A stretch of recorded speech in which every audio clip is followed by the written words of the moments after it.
point is thermochemistry, as in how thermodynamics is used in dealing with chemical stuff. So the stuff before was more physicsy, physical chemistry, physicsy kind of stuff. Now we're dealing straight up with just chemistry. Thermochemistry starts right now. And let's talk about the enthalpy of reaction, all right? And so we know that delta anything is final minus initial, okay? Enthalpy, we mentioned it briefly, or we discussed thermodynamics. It's going to be a major player here in thermochemistry, and it's basically is the heat of the system. We'll think about that as the heat of the system. That's going to be, in thermochemistry, we don't deal with work, we don't deal with heat, we don't deal with the first law, we don't deal with any of the stuff we just talked about, nothing. We just deal with enthalpy. And you just kind of know what enthalpy is. It's basically the internal energy of the system as it's flowing around. Basically, to do thermochemistry, you just internalize what that means. So delta H will be H final minus H initial. And for reactions, what that means is that it's the H of the products minus the H of the reactants. Okay, so it's typically reported after a chemical reaction. So let's look at a chemical reaction. I have nitrogen and oxygen, and they produce 2 moles of NO gas, and I have positive 182.6 kilojoules. Now, remember I told you right before not to worry about it. Now you should worry about this. Delta H, greater than 0, we'll say it's endothermic. Okay, endothermic. Endo meaning in, and delta H less than 0, it's exothermic.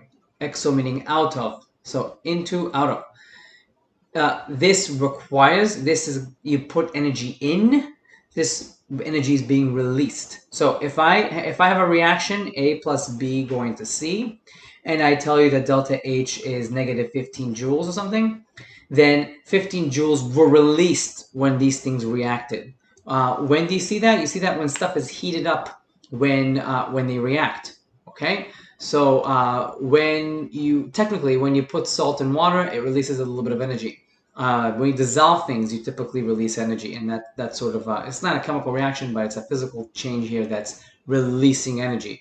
When you are putting baking soda and vinegar, that's typically going to release energy, and that's going to have a negative delta H. It's an exothermic reaction. Okay, if I have a positive delta H, that's an endothermic reaction, which we're seeing right here. This means that in order for me to see this reaction take place, I can't just have nitrogen and oxygen hang out. I have to heat them up. I have to give them 182.6 kilojoules of energy for them to do this thing.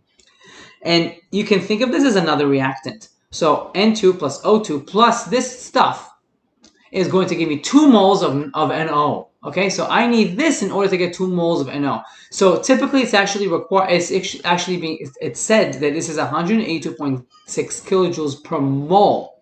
Okay, it's per mole because it's per mole of reaction. And I'm going to show you some things about this. This is an extensive thing. If I were to double this, I would double delta H. So when 2 moles of nitrogen react, I double this. I have 365.2 kilojoules required. Okay. The reverse reaction, if I were to reverse this thing, this is negative 182.6 kilojoules. It's always going to be this. It's always going to be like this. When you reverse a reaction, you reverse the sign of the delta H, meaning that if I were to have this decompose, it will release this amount of energy. Okay, so it's very important for you to understand this directionality and its dependence on the amount of stuff you have. All right.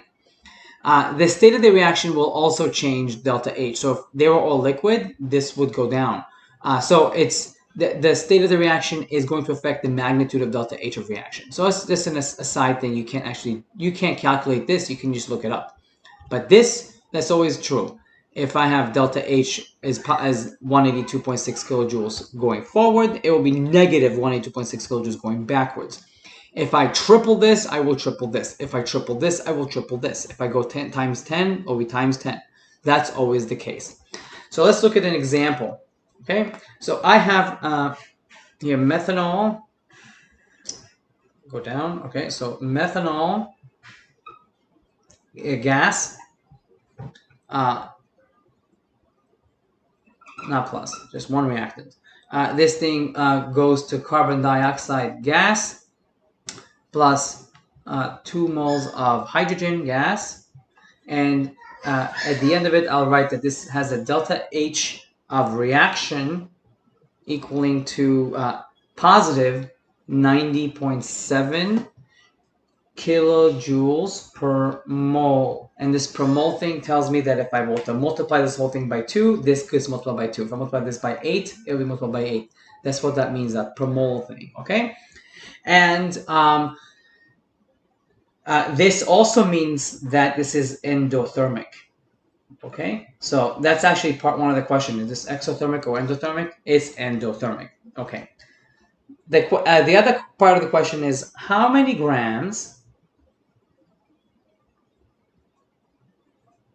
of hydrogen will I produce, produce when 200 kilojoules are required. So what we'll do now is we're going to treat heat. This is the key here for you. To treat heat as a reagent. Okay, so it's part of the reaction, and we're going to use regular stoichiometry to figure this out. And let's just do dimensional analysis, and we'll get it. It's just one line, and we can figure it all out. So I have 200 kilojoules. 200 kilojoules. I said 200.0 kilojoules. So I have 4 sig figs. 200.0 kilojoules of energy. Okay, of energy, and I'm looking at this equation here. I have 90.7 kilojoules involved here, not 200. So I'll need to figure this out, get them into moles, all right? So how do I get from kilojoules to moles? I'll use my delta H of reaction. I know that I have 90.7 kilojoules per mole. Great. So I will get rid of kilojoules because that's useless to me at the moment. Kilojoules, that's 1 mole of energy. Quote unquote. It's not really a reactant, is it? So I got rid of kilojoules and now I have 1 mole of energy. Great. Now what do I do with this 1 mole of energy? That's useless to me because I don't need 1 mole of energy. I need to figure out H2. Well, I'm looking at the at my reaction here. So 2, I have a quotient of 2 here, a coefficient of 2, and then this will be 1. I have a 2-to-1 ratio here. And I will say that I'm trying to get rid of mole of energy. 1 mole of energy is going to be 2 moles of H2. Okay, and then I'll multiply this whole thing again by the molecular weight of hydrogen, and I'm done. So I know that 2 grams of hydrogen is 1 mole of hydrogen. And so now I have 200.0 times 1 times 2 times 2 divided by 90.7 divided by 1.